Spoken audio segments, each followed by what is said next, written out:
Hey everybody, today I'm going to talk about the Panasonic TM700. It's just a little tiny camcorder that came out in about 2010. So I just want to mention before I get started that if you find this video useful and helpful at all, please give it a like and subscribe. If you don't, well, just move on.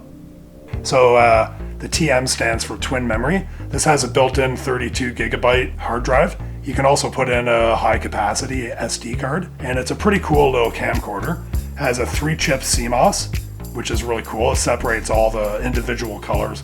Well, not all the individual colors. It separates RGB, and it gives you a fantastic picture. It sees in low light. It has 3 tiny low sensors, so that's a little bit better than just one tiny low sensor. And it shoots 1080 60p as well as 24p and 720 60p and all different types of frame rates. And it has a high bit frame rate option as well.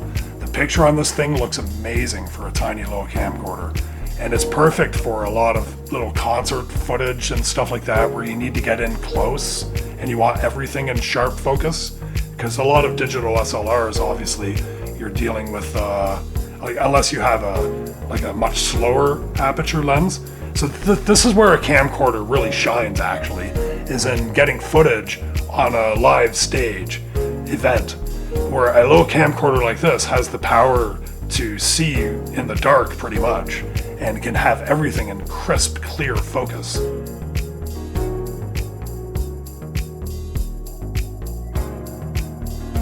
There are some issues I have with it though. Mainly, my main issue is that the batteries are all gone for this thing. I have to only use it plugged in now. I tried to buy aftermarket batteries, but every time I try to use an aftermarket battery, it's screwing up my camcorder somehow. I have to back it up and then reinstall the software and everything like that. But, you know, for 10 years old, I guess, you know, what can you expect? It's pretty amazing that this thing still ticks after 10 years. A lot of my camcorders that are old or have just bitten the dust. Like, honestly, there's some of them that were newer than this that are just garbage now. I spent $4,000 on a mini DV camcorder that was a 3-chip Panasonic, and that thing's dead. But that was a mini DV, that was a tape one. So I guess you can expect that with tapes. This is an all SD card. This is probably one of the first SD cards camcorders that could do 1080p as well, if I'm not mistaken. Full HD 1080p with a 3-chip camcorder back in 2010 was pretty amazing. This thing costs about, after tax and everything, it was about 1,500 Canadian. Probably would have been more like 1,200 American or something like that when it first came out. So this thing is fully manual. It has manual shutter speed, aperture, and well, it doesn't really have ISO, but it does have a gain control, which is really excellent, like I said. And you can slow the shutter speed way down as well. Like I said, this shoots full color night scenes, and it looks really amazing, crisp and clear. We've gotten a lot of use out of this thing.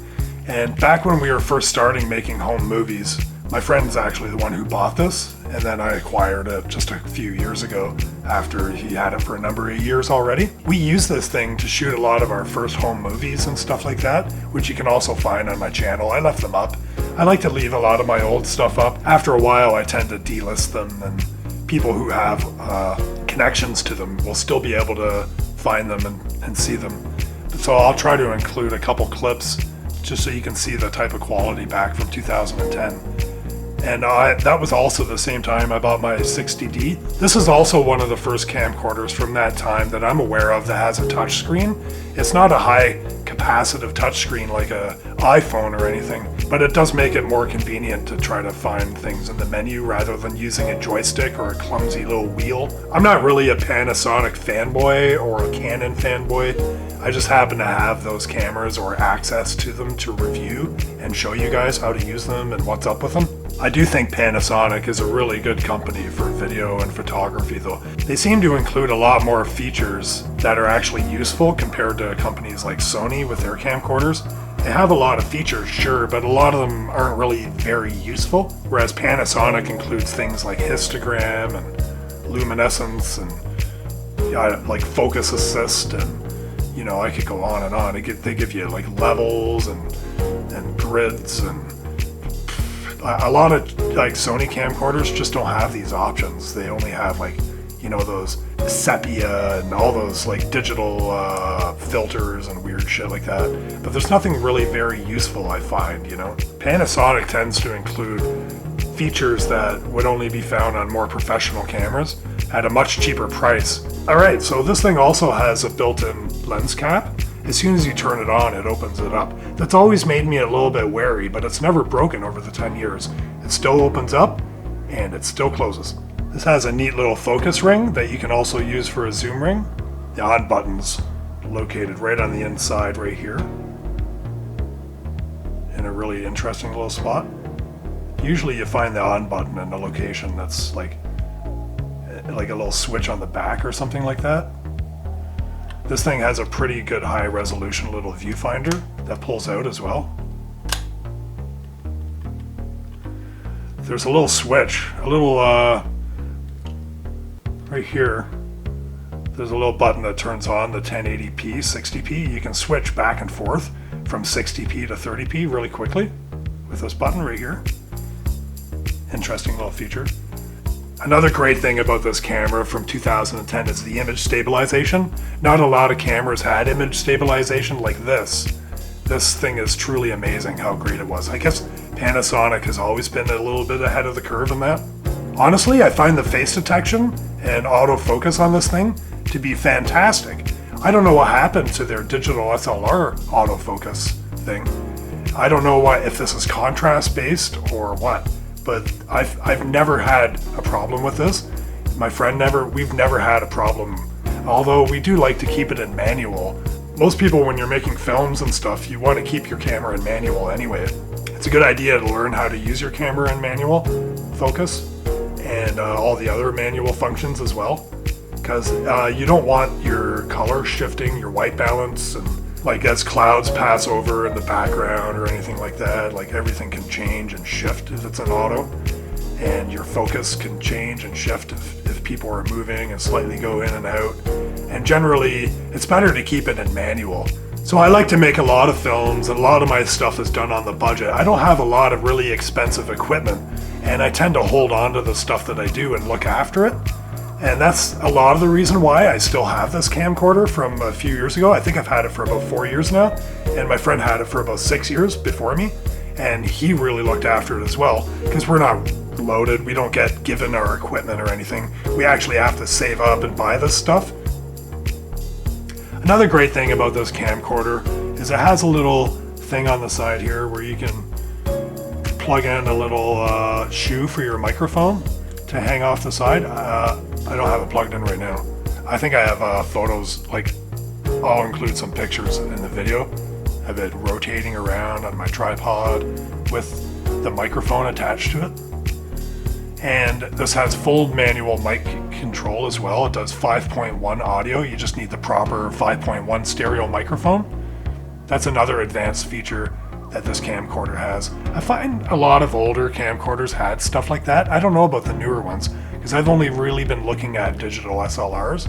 I know my newer Canon Vixia G40 doesn't do that. It just does stereo. But you can do like multiple channels and mix them and stuff like that. You can mix in your onboard mic with another mic, or you can mix in a line, like, you know, all kinds of neat little things like that. So this thing has a 14.2 megapixel sensors, I guess between all three of them. This takes really good high resolution photos as well for a little camcorder. Not bad at all. The microphone built into the top is a 5.1 microphone, and it actually does sound pretty good. It's not the worst microphone in the world, but you are better off plugging in a 5.1 microphone into the side. This doesn't have a hot shoe on the top, it only has the one on the side. It's not a hot shoe, sorry, it's just a regular shoe. Hard to see which way I should be turning this thing. Just a regular little microphone shoe right here. You plug that in right there. And then there's a little switch. I mean, the little, where you plug the mic in, there's another little flap right here. And then you got your headphone jack. This also has a headphone jack.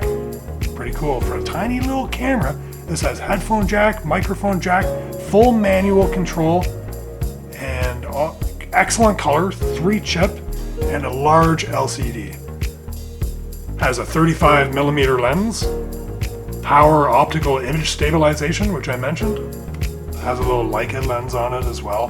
Really, that's probably why it's so nice and sharp and the colors are so excellent. 14.2 megapixel sensors, and it has a 50 times optical lens with digital zoom as well. And it records in AVC HD or MP4.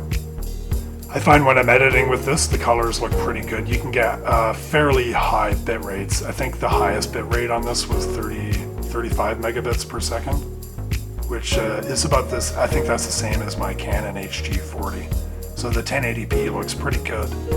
Most camcorders didn't do that high of a bit rate. I think a lot of the bit rates back in those days were more like 24 to 28 megabits per second. And a little, like a 3-chip camcorder like this was almost unheard of. There were very few 3-chip camcorders. Panasonic, I think, might have been the only one that made them. Unless you spent more money and went for like, you know, a couple $5,000 Sony or a Canon or something like that. Panasonic's always been a little bit ahead of the curve though. They like to include things that make the other companies drool with envy. Drooling with envy. Drooling with envy. There you go. This is what it looks like. Here it is. The beautiful camcorder. 2010 camcorder. 2002. I hate this thing. And if you find this video useful or helpful and you like it, give it a like. Subscribe. Share it. It will really help out my channel, help it grow, and thanks a lot. I really appreciate that.